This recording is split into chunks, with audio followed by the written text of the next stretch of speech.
Hello students, हम लोगों ने नया चैप्टर स्टार्ट किया था एरिया रिलेटेड टू सर्कल्स। ठीक, उसी को कंटिन्यू करेंगे।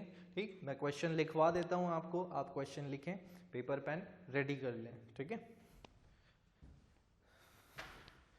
क्वेश्चन लिखें प्लीज। क्वेश्चन है a copper wire when bent in the form of a square encloses an area of 484 centimeter square. Full stop. If the same wire is bent in the form of a circle, find the area enclosed by it. ठीक, question में आपको क्या दे रखा है कि भाई एक कॉपर का वायर है। ठीक, तो वायर तो कैसे होते हैं, स्ट्रेट कैसे भी हो सकते हैं, कोई शेप नहीं होता वायर का, है ना। तो wire bent in the form of a square. ठीक, तो वायर जो था उसको किस शेप में किया, जैसे सपोज ये स्टार्टिंग में एक स्ट्रेट वायर था, बहुत बड़ा है ना। तो इस वायर को बेंड किया और बेंड करके क्या बना दिया, एक स्क्वायर बना दिया। ठीक, तो मैं यहां पर स्क्वायर बना देता हूं। तो उन्होंने क्या किया, कॉपर वायर को इस तरह से बेंड किया कि वो क्या बन गया, स्क्वायर। थोड़ा सा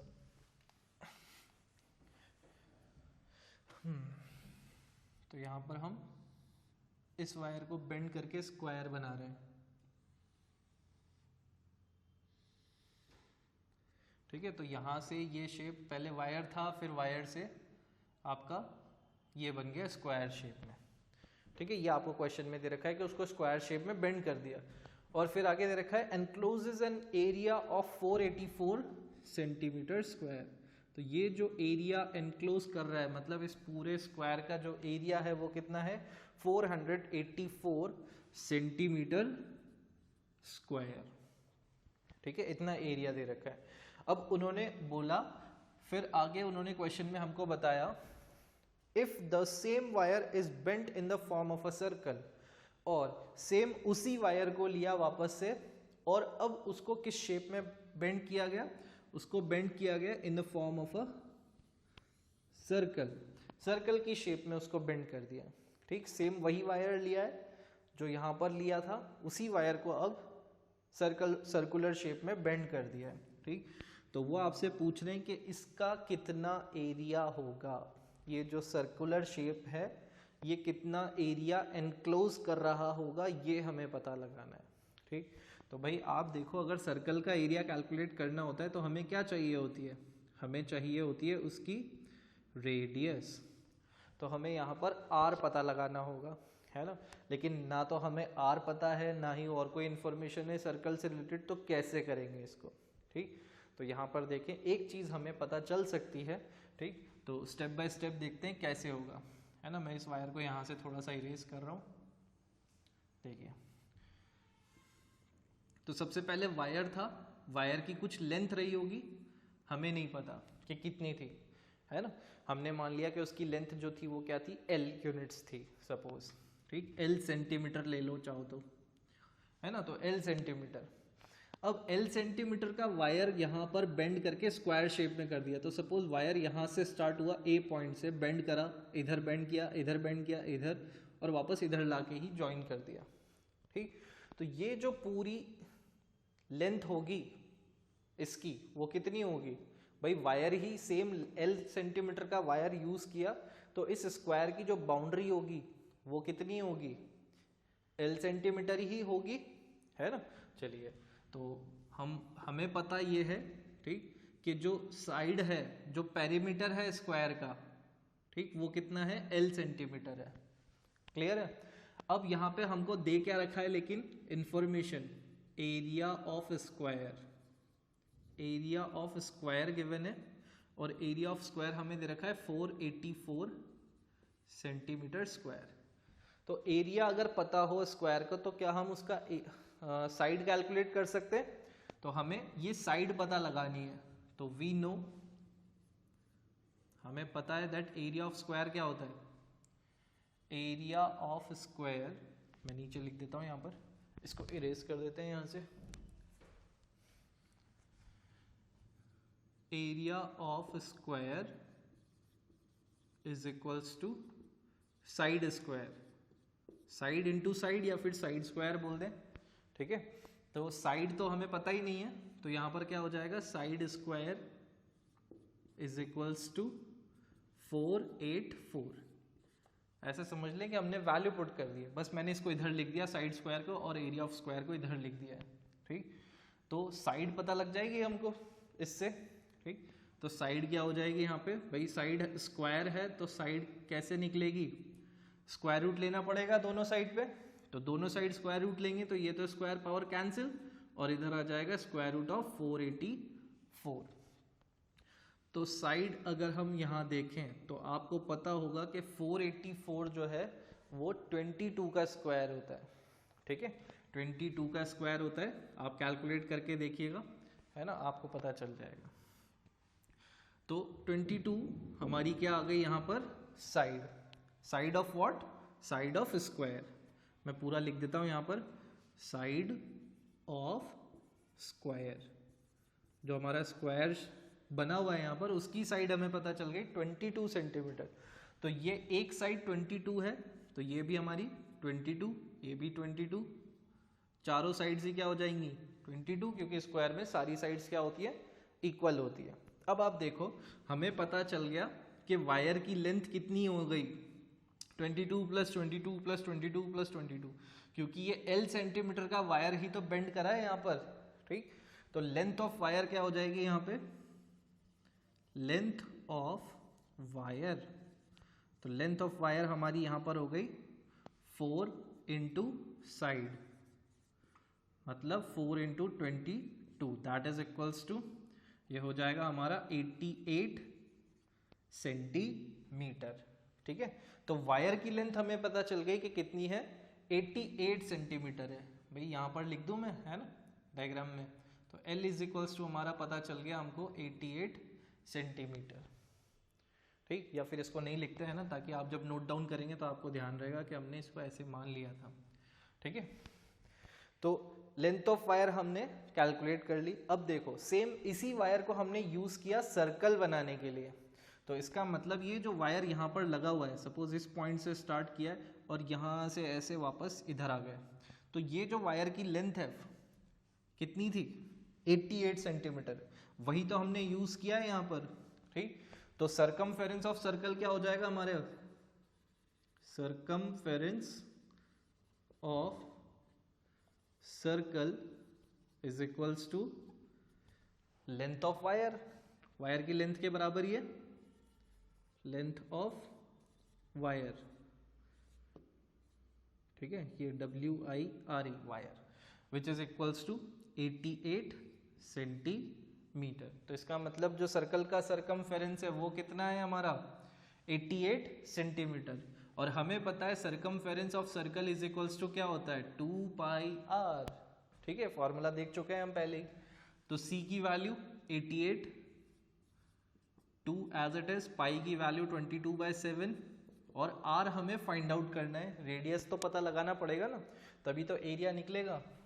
तो R की वैल्यू क्या हो जाएगी, R is equals to 88 into 7 upon 2 into 22। यहाँ पर ये सब टर्म्स इधर ट्रांसफर होंगी तो इस फॉर्म में आ जाएगी, तो इसलिए R की वैल्यू यहाँ पे कितनी आ जाएगी, भाई देखो आप कैंसिल हो जाएगा, ये 2 से 44 और ये 22 से 2 टाइम्स टर्म्स कैंसिल हो जाएगी, तो R इज इक्वल्स टू आ जाएगा 14 सेंटीमीटर, ठीक है। अब रेडियस आ गया है, तो रेडियस ऑफ सर्कल हमें पता चल चुका है, radius of circle R is equals to 14 centimetre. तो एरिया ऑफ सर्कल भी कैलकुलेट हो जाएगा।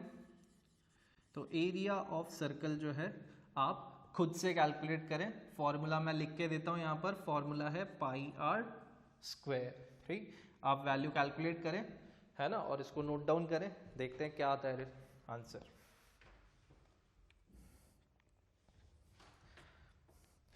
ओके, तो आपने नोट डाउन भी कर लिया होगा साथ के साथ और कैलकुलेट भी कर लिया होगा। तो जो इसका आंसर आ रहा है एरिया ऑफ सर्कल का वो है 616 सेंटीमीटर स्क्वायर, क्योंकि एरिया है तो स्क्वायर में आएगा। ठीक है, इसको आप नोट डाउन कर चुके हैं तो मैं इसको इरेज कर देता हूँ। ठीक है, चलिए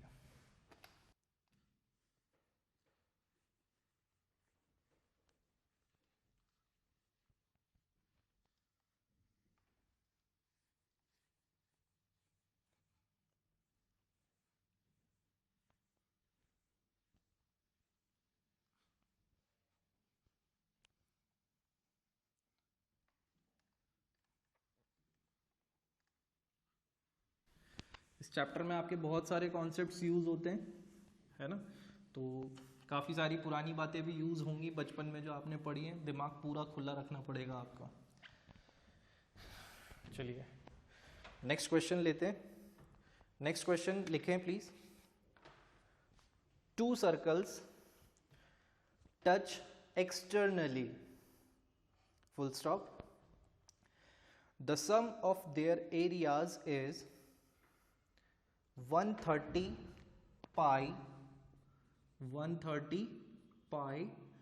स्क्वायर मीटर, या मीटर स्क्वायर लिख सकते हैं आप चाहें तो, सॉरी सेंटीमीटर है ना, square centimetre, and the distance between their centres is 14 centimeter. Find the radii of the circles. ठीक, क्वेश्चन में आपको क्या दे रखा है, 2 सर्कल्स हैं and they are touching each other externally. इसका मतलब क्या है कि 2 सर्कल्स हैं और एक्सटर्नली टच कर रहे हैं एक दूसरे को, मतलब उनकी जो आउटर बाउंड्री है बाहर की तरफ से वो एक दूसरे को टच कर रहे हैं, इस तरह से कुछ। तो 2 सर्कल्स इस तरह से टच कर रहे हैं, है ना। अब उन्होंने बोला the sum of their areas, और इन दोनों के एरिया का जो सम है वो कितना है, 130 पाई स्क्वायर सेंटीमीटर। ठीक, and the distance between their centres is 14 centimetre. अब ये जो सर्कल है इसका सेंटर सपोज यहाँ है और इसका सेंटर यहाँ है। ठीक, हम इनको नाम दे देते हैं सेंटर्स को, ये C1 है और ये C2 है। तो इन दोनों सेंटर्स के बीच का जो डिस्टेंस दे रखा है वो कितना दे रखा है, ये आपको दे रखा है 14 सेंटीमीटर। ठीक, तो C1 C2 यही लेंथ हो जाएगी, C1 C2 आपको कितना दे रखा है, 14 सेंटीमीटर। क्लियर है। चलिए हमसे बोल रहे हैं find the radii of the circles. Radii means we need to find the radius of both the circles, दोनों ही सर्कल का हमें रेडियस फाइंड करना होगा। चलिए तो यहाँ पर आप देखें कि ये सर्कल, इसका रेडियस भी नहीं पता और इसका रेडियस भी हमें नहीं पता, तो हम दोनों के रेडियस अज्यूम कर लेते हैं। ठीक है, ये मैंने ऐसे ही बना दिया, हो सकता है शायद दोनों सर्कल बराबर ही आ रहे हो, ये मैंने बस एक रफली डायग्राम बनाया है। ठीक है, तो late radius of circle with centre C1, जिसका सेंटर C1 है उसके रेडियस को हम मान लेते हैं R1। ठीक, जो C1 सेंटर वाला सर्कल है उसका रेडियस हमने मान लिया R1, and radius of circle with centre C2, और जिसका सेंटर C2 है उसका रेडियस हम मान लेते हैं R2।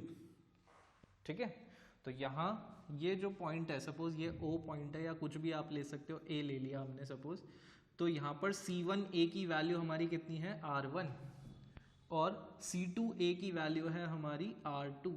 ये रेडियस R2, ये रेडियस R1। ठीक है, तो अब क्वेश्चन में हमें बोला है कि C1 से C2 के बीच की जो डिस्टेंस है वो कितनी है, 14 सेंटीमीटर है। तो यहाँ पर हमारी एक इक्वेशन बन जाएगी, है ना, according to question. According to question हमें क्या पता चल रहा है, that R1 plus R2 is equals to 14। इन दोनों के सम करेंगे हम, रेडियसेस का सम करेंगे तो वो कितना आएगा, 14 आएगा। ये हमें क्वेश्चन से ही पता चल रहा है। ठीक, दूसरी बात क्या पता चल रही है, इसको हम मार्क कर लेते हैं इक्वेशन फर्स्ट। ठीक, दूसरी बात हमें पता चल रही है कि इन दोनों सर्कल के एरियाज का सम कितना है, 130 पाई सेंटीमीटर स्क्वायर। ठीक, तो पहले सर्कल का, अगर हम इस वाले सर्कल के एरिया की बात करें तो इस वाले सर्कल का एरिया क्या होगा भाई, r1 रेडियस है तो क्या हो जाएगा, पाई r1 स्क्वायर। इस वाले सर्कल का एरिया पाई r1 स्क्वायर और इस वाले सर्कल का पाई r2 स्क्वायर, इसका एरिया हो जाएगा पाई r2 स्क्वायर। यहाँ पे ये जो r1 और r2 हम लिख रहे हैं, 1 और 2 आपको नीचे की साइड पे लिखना है सबस्क्रिप्ट में, ठीक है। और इन दोनों एरियाज का सम ये हमको कितना दे रखा है, 130 पाई। यूनिट्स नहीं लगा रहा हूं मैं यहाँ पर अभी, है ना, ठीक है। चलिए, तो इतनी बात हमें पता चल गई। देखिए अब यहाँ पर आप देखो कि पाई पाई कॉमन आ रहा है, तो पाई को कॉमन ले लेते हैं, तो ये पाई यहाँ पर आ जाएगा बाहर, ये हो जाएगा r1 square plus r2 square, bracket के अंदर यही होगा, और यहाँ पे 130 पाई। तो आप देख सकते हो पाई इधर है और इधर पाई मल्टीप्लिकेशन में है, तो पाई से पाई कैंसिल हो जाएंगे, दोनों पाई से पाई कैंसिल, तो आपके पास इक्वेशन रिड्यूस होके क्या आ जाएगी, यहाँ पे लिख रहा हूँ मैं, r1 square plus r2 square is equals to 130, ठीक है। इसको हम मार्क कर लेते हैं इक्वेशन सेकेंड। तो यहां तक हमें बात समझ में आ गई है ना। अब हमारे पास r1 plus r2 equal to 14 है और दूसरी इक्वेशन है r1 square plus r2 square is equals to 130। चलिए, यूजिंग फर्स्ट इक्वेशन को यूज करते हैं हम, यूजिंग इक्वेशन फर्स्ट। तो हमें दे रखा है r1 plus r2 is equals to 14। दोनों साइड पे स्क्वायरिंग कर सकते हैं, मैथ्स का रूल है, जो भी ऑपरेशन करेंगे दोनों साइड करेंगे, तो स्क्वायरिंग बोथ साइड्स, दोनों साइड पे हम स्क्वायर कर देते हैं, तो ये हो जाएगा r1 प्लस r2 का square is equals to 14 square, ठीक है। r1 plus r2 square, a plus B whole square वाली आइडेंटिटी लग जाएगी। a plus B whole square वाली आइडेंटिटी क्या थी, a plus B whole square is equals to a square plus b square plus 2ab, ये applicable हो जाएगा यहाँ पे, तो ये बन जाएगा r1 square plus r2 square plus 2r1 r2, यही होगा। और 14 का स्क्वायर अगर हम करें तो 14 का स्क्वायर होता है 196, ठीक है। चलिए, इतनी बात आ गई हमारे सामने। अब यहाँ पे r1 r2 से हम क्या करेंगे, तो आप यहाँ देखो कि r1 square plus r2 square, इसकी वैल्यू हमारे पास है ना, इसकी वैल्यू कितनी है 130, तो यहाँ पर हम इसकी जगह पे क्या पुट कर देंगे 130 plus 2r1 r2 is equals to 196। Equation second से हमने लिया r1 square plus r2 square का वैल्यू 130, तो यहाँ पर हमारे पास आ जाएगा 2r1 r2 is equals to 196 minus 130, ठीक है। तो इससे हमारे पास क्या आ जाएगा भाई, 2r1 r2 is equals to 196 minus 30 करेंगे तो ये हो जाएगा हमारे पास 66, है ना भाई, 9 माइनस 3 6, 6 माइनस 0, तो ये हो गया हमारे पास 66। तो इससे r1 r2 की वैल्यू कितनी आ जाएगी 66 अपॉन 2, ठीक, विच इज इक्वल्स टू 33। तो r1 r2 की वैल्यू हमें पता चल गई कितनी है 33। भाई अब हमें फाइंड क्या करना है, हमें तो रेडियसेस चाहिए, क्योंकि क्वेश्चन में उन्होंने हमको बोला है find the radii of the circles. तो रेडियाई ऑफ सर्कल्स मतलब हमें r1 r2 की वैल्यू फाइंड करनी है, ठीक है। तो कैसे करेंगे आप देखें भाई, यहाँ पर r1 r2 की वैल्यू आ गई, तो यहाँ से आप किसी एक रेडियस की वैल्यू निकाल लें। जैसे सपोज मैं ले लेता हूँ r1 की वैल्यू क्या हो जाएगी यहाँ पर 33 अपॉन r2, ये r1 r2 मल्टीप्लिकेशन में ये इधर आएगा तो डिवाइड हो जाएगा, इसको हम मार्क कर लेते हैं थर्ड, ठीक है। तो थर्ड और फर्स्ट, तो थर्ड की वैल्यू हम कहाँ पुट करेंगे अब, फर्स्ट में, ठीक। तो वो वैल्यू हम पुट करते हैं। तो यहाँ पर हमें दे रखा है, मैं लिख देता हूँ यहाँ पर from first and third. First और थर्ड से हमें क्या मिलेगा भाई, R1 की वैल्यू आ रही है हमारे पास 33/R2 प्लस R2, ठीक है, इज इक्वल्स टू 14। यही मिल रहा है। हमने यहाँ पर क्या किया, हमने इस इक्वेशन में R1 की वैल्यू पुट कर दी, ये वाली, ठीक है। तो अब इसको सॉल्व करना है। तो अब आप यहाँ पर देखें कि भाई इसको सॉल्व कैसे करेंगे। तो इसके लिए हमें लेना होगा LCM, ठीक है। तो यहाँ पर आप देखें, ये हो जाएगा R2 इंटू R2, ऊपर हो जाएगा आपके पास 33 प्लस R2 का स्क्वायर, ऐसा हो जाएगा, और नीचे रहेगा अपॉन में R2 इज इक्वल्स टू 14। थोड़ा और सिंप्लीफाई करें तो ये बन जाएगा 33 plus R2 square is equals to, ये R2 इधर आ जाएगा तो मल्टीप्लाई हो जाएगा, इज इक्वल्स टू 14R2, ठीक है। अब आप यहाँ देखें, इक्वेशन को हम थोड़ा सा फिर से रीअरेंज करते हैं। ये हो जाएगा R2 स्क्वायर, ये जो है ये इस साइड पे ट्रांसफर करेंगे, तो ये हो जाएगा -14R2 प्लस 33 इक्वल्स टू 0। अब आप अगर इसको ऑब्जर्व करें, ठीक, इस इक्वेशन को अगर आप ऑब्जर्व कर पा रहे हैं, तो ये क्या हो जाएगा, R2 square minus 14R2 plus 33 equal to 0। ये एक क्वाड्रेटिक इक्वेशन है, तो इसको आपको सॉल्व करना होगा, ठीक है। इतना नोट करें, फिर आगे देखते हैं। ओके, तो इतना नोट कर लिया होगा, है ना। तो मैं इधर से कुछ पोर्शन इरेज कर देता हूँ।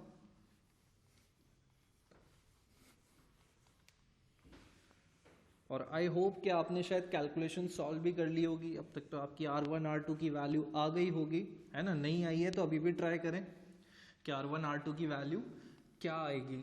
क्वाड्रेटिक इक्वेशन है, सॉल्व करना है।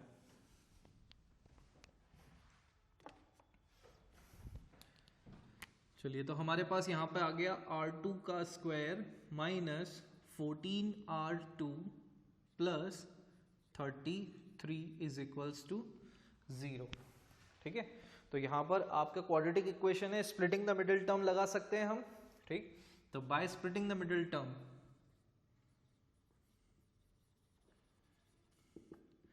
बाय स्प्लिटिंग मिडिल टर्म को अगर हम स्प्लिट करें तो देखो यहाँ पर जो दो नंबर्स, जो मिडिल टर्म स्प्लिट होगी वो किन दो नंबर्स में होगी भाई। सम हमारा आ रहा है -14 और प्रोडक्ट आ रहा है हमारा 33। तो 33 के अगर आप फैक्टर्स करोगे तो 3 और 11 ही आपको मिलेंगे, है ना।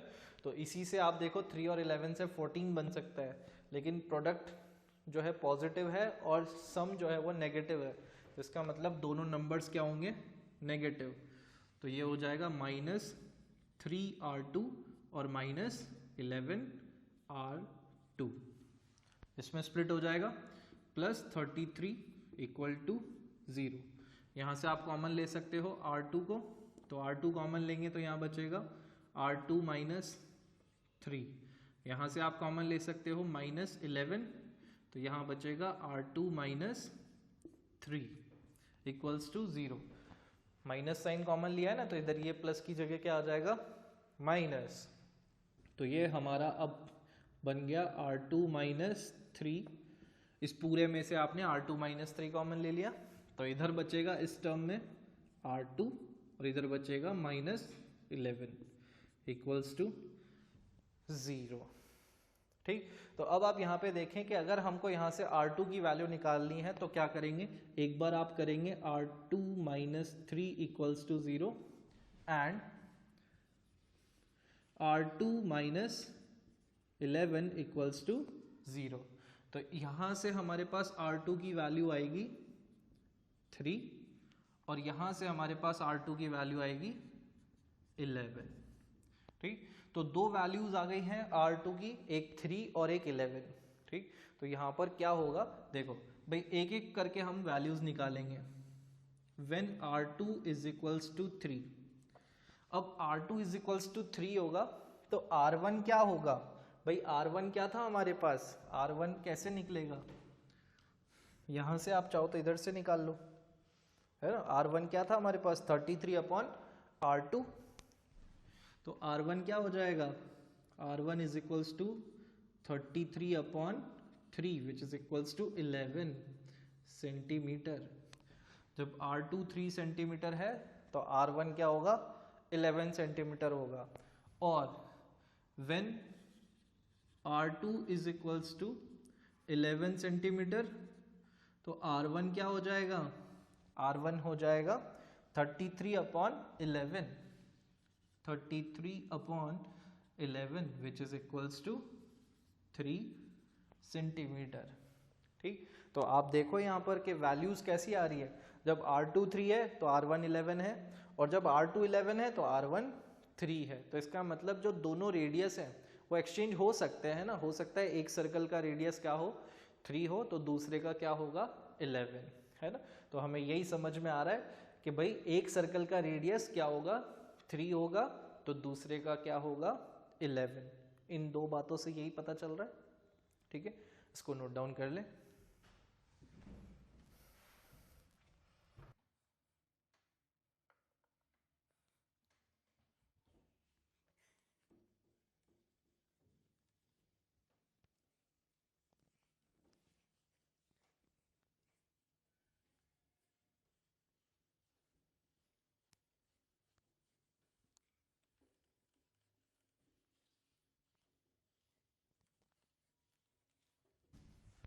ओके, अब नेक्स्ट जो हम देखेंगे वो देखेंगे कॉन्सेंट्रिक सर्कल्स। ठीक, क्या होते हैं कॉन्सेंट्रिक सर्कल्स।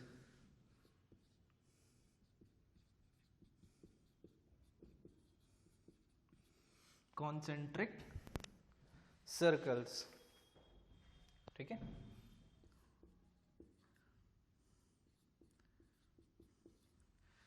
देखो कॉन्सेंट्रिक सर्कल्स का मतलब क्या है, ऐसे सर्कल्स जिनका सेंटर क्या हो सेम हो, एक ही हो। जैसे भाई ये मैंने एक सर्कल बनाया, ठीक, और एक और सर्कल बनाया इसी सर्कल के अराउंड, तो इन दोनों सर्कल्स का जो सेंटर है वो क्या है इस केस में यहाँ पर सेम एक ही है। इसका सेंटर भी यही है और इसका सेंटर भी यही है। तो ये दोनों सर्कल्स किस टाइप के हो गए, कॉन्सेंट्रिक सर्कल्स। अब इसी तरह से मैं चाहूँ तो और सर्कल्स भी ड्रॉ कर सकता हूँ। ठीक, आप कितने भी सर्कल्स बना सकते हैं कॉन्सेंट्रिक सर्कल्स के लिए। ठीक है, तो ये तीनों क्या है यहाँ पर कॉन्सेंट्रिक सर्कल्स।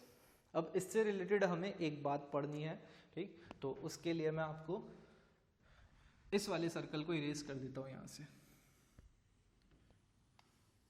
ठीक है, अब हमारे पास यहाँ पर ये दो सर्कल्स हैं और हम मान लेते हैं कि सपोज ये जो इनर वाला सर्कल है इसका रेडियस है हमारे पास R1।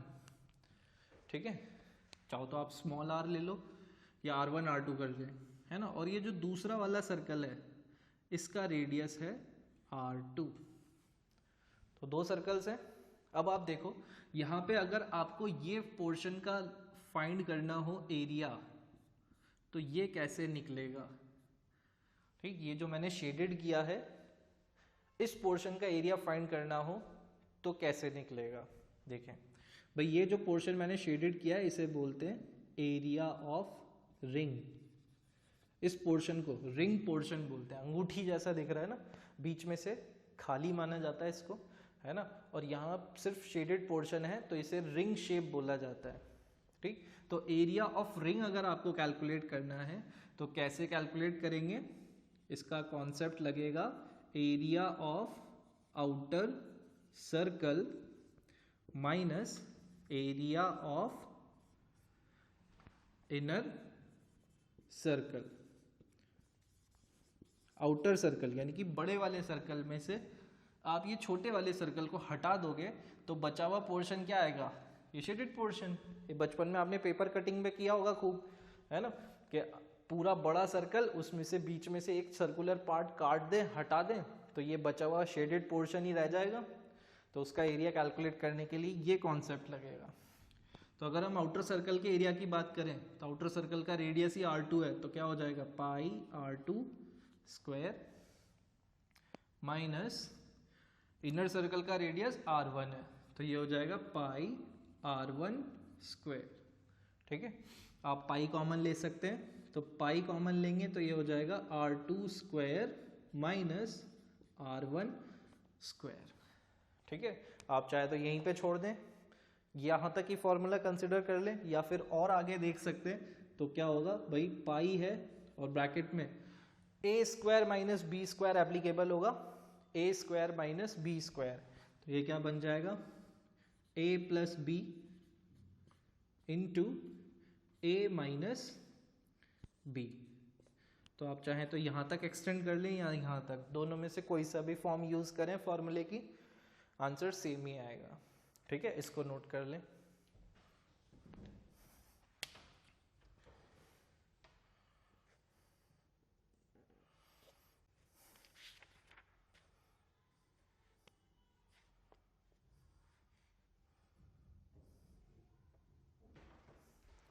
देखिए एक चीज और मैं बता देता हूं, इसमें एक चीज मैं बताना भूल गया, है ना। एक चीज क्या है यहाँ पर, एक होता है width of the ring.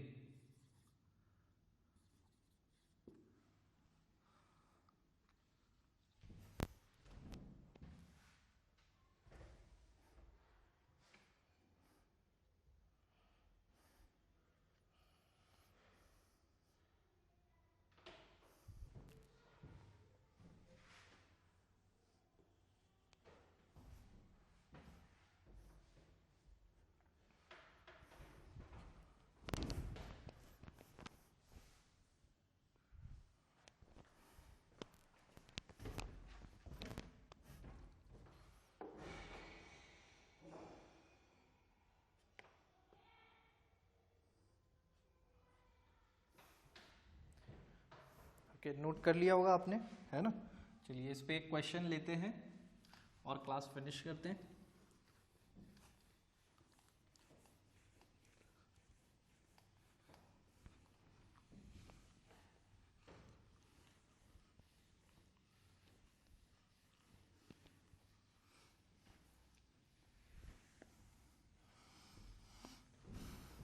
Question लिखे, a race track is in the form of a ring whose inner circumference is 352 meter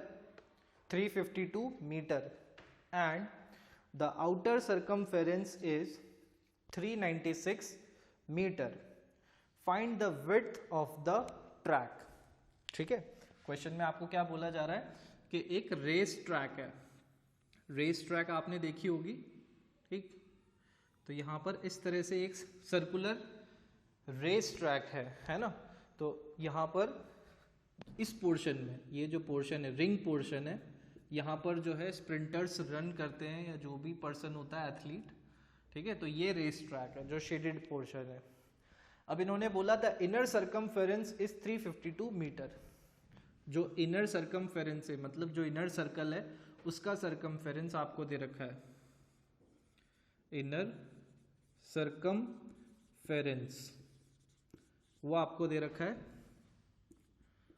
352 metre, ठीक है, 352 मीटर। और आउटर सर्कमफेरेंस आपको दे रखा है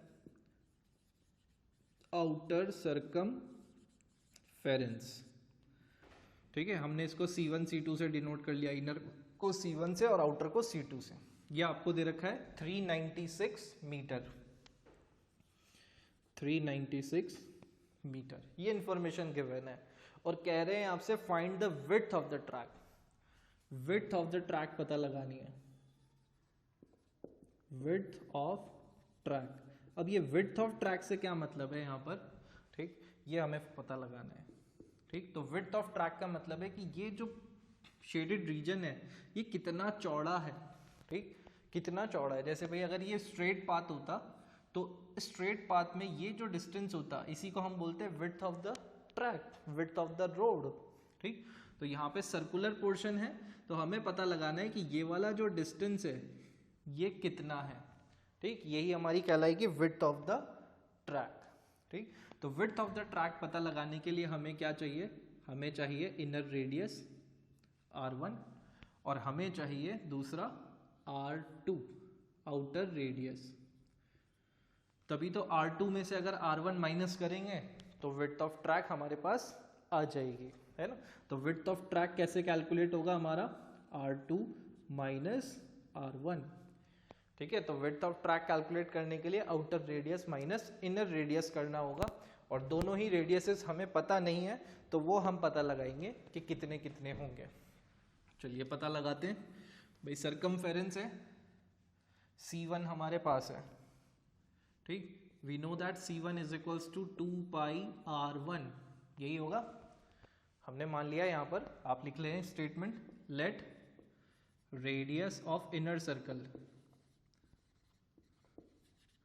radius of inner circle is equals to R1 and radius of outer circle. ठीक, outer circle का radius आप मान लें R2। तो हमें पता है C1 यानी कि circumference of inner circle is equals to क्या होगा, 2 पाई R1। तो हम यहाँ पर वैल्यू पुट करते हैं, यहाँ पर 352 is equals to 2 into 22/7 into R1।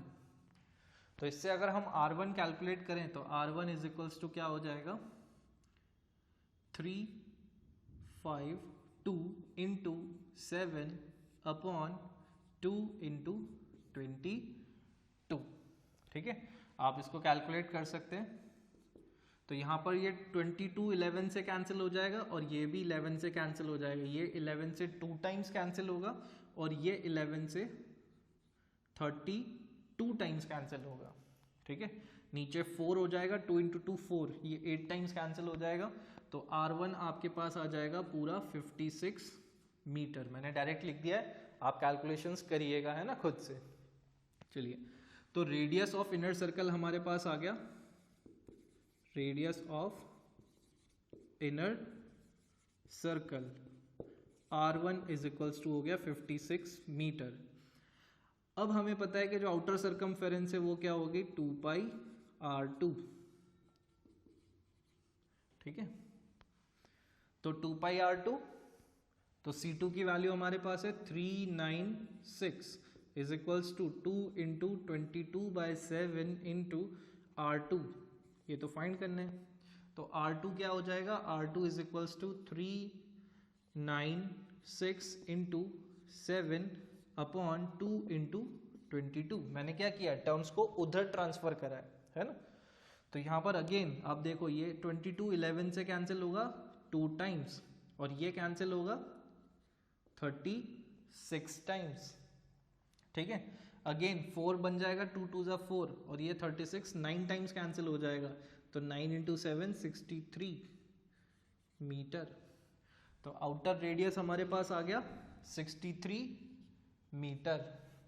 तो विड्थ ऑफ ट्रैक क्या हो जाएगी, width of track is equals to R2 minus R1।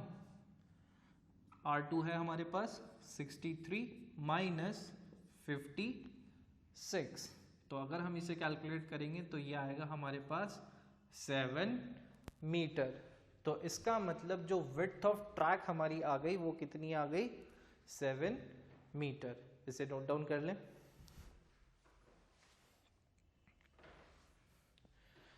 Okay, तो आज के लिए हम बस इतना ही रखते हैं। We will meet in the next class. Till then take care of yourself, keep studying, bye bye.